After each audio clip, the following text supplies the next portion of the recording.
What would you do if you woke up one morning and found yourself surrounded by enemies? An army so vast, so well armed, that there was no chance of escape. This was the situation the prophet Elisha's servant found himself in. Overcome with fear, certain that the end had come. But what he didn't know was that God was already fighting for them in an invisible way, far beyond what his eyes could see. To understand how they got to this moment and what God did next, we need to go back a little in the story.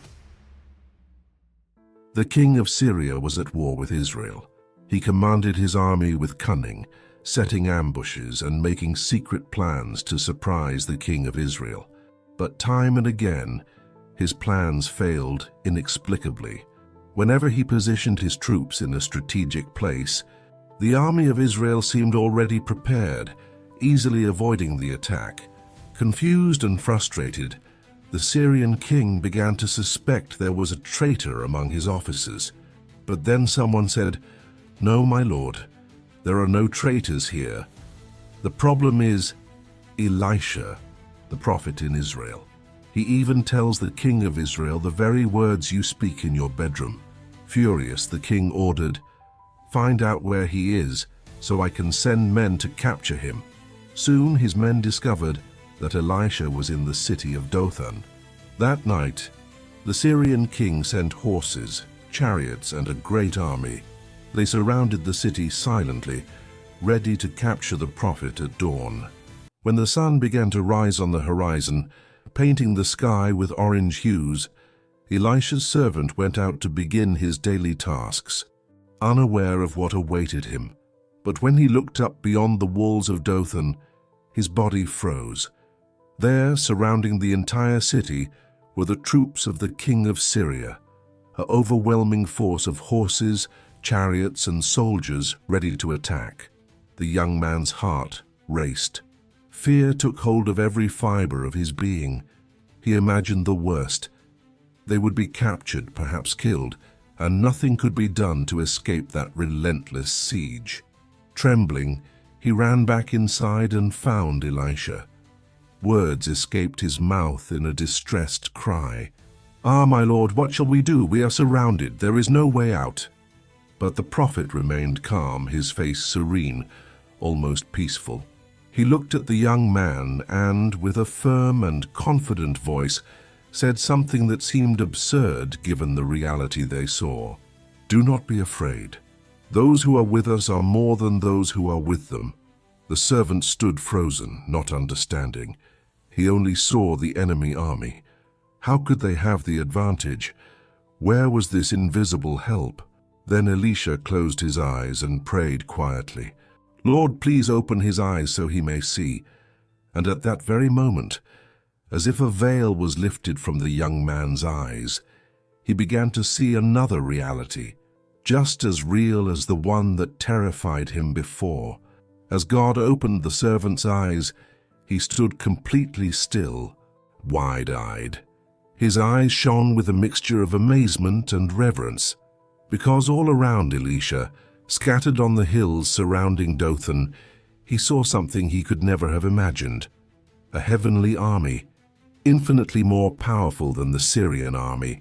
There were majestic horses, wrapped in pure flames, and fiery chariots shining like lightning at dawn. They stood lined up, vigilant, like warriors ready to defend the prophet at any cost. The light that emanated from them seemed alive, dancing over the grass, lighting the morning mist and casting incandescent reflections everywhere. Suddenly, the fear that had dominated the servant's heart was replaced by a deep sense of peace and absolute security. He finally understood. The Syrian army could surround the city, but the army of the Lord surrounded Elisha. There before his eyes, it was clear the real battle was not fought only on earth, but also in the invisible realm, where God reigned supreme. Even in the face of this glorious sight, hills full of horses and chariots of fire, Elisha did not call on the heavenly army to destroy the Syrians. Instead, he did something completely unexpected. When the enemy army advanced to capture him, Elisha prayed again, saying, "Lord, strike these men with blindness." And immediately that whole crowd of soldiers was overcome by a strange confusion. They completely lost their ability to find their way, stumbling over each other, unable to perceive where they were. Then Elisha went out to meet them and said, "This is not the way, nor is this the city you seek. Follow me, and I will lead you to the man you want." Without understanding anything, blind not only physically but spiritually, they followed him quietly. Elisha led them straight to Samaria, where the king and the army of Israel were. When they arrived at the center of the city, Elisha prayed once more, "Lord, open the eyes of these men so they may see." And suddenly, they realized they were in the heart of enemy territory, surrounded by the soldiers of Israel. Terrified, the king of Israel asked Elisha, "My lord, should I kill them? Should I kill them?" But Elisha answered with the same peace that defined him, "No. Would you kill prisoners captured by your sword or bow? Give them food and water so they may eat and drink, then send them back to their master." So they prepared a great feast for those men. After they ate and drank, they were sent back in peace to Syria. And the Bible says that after this, the Syrian troops did not invade Israel again.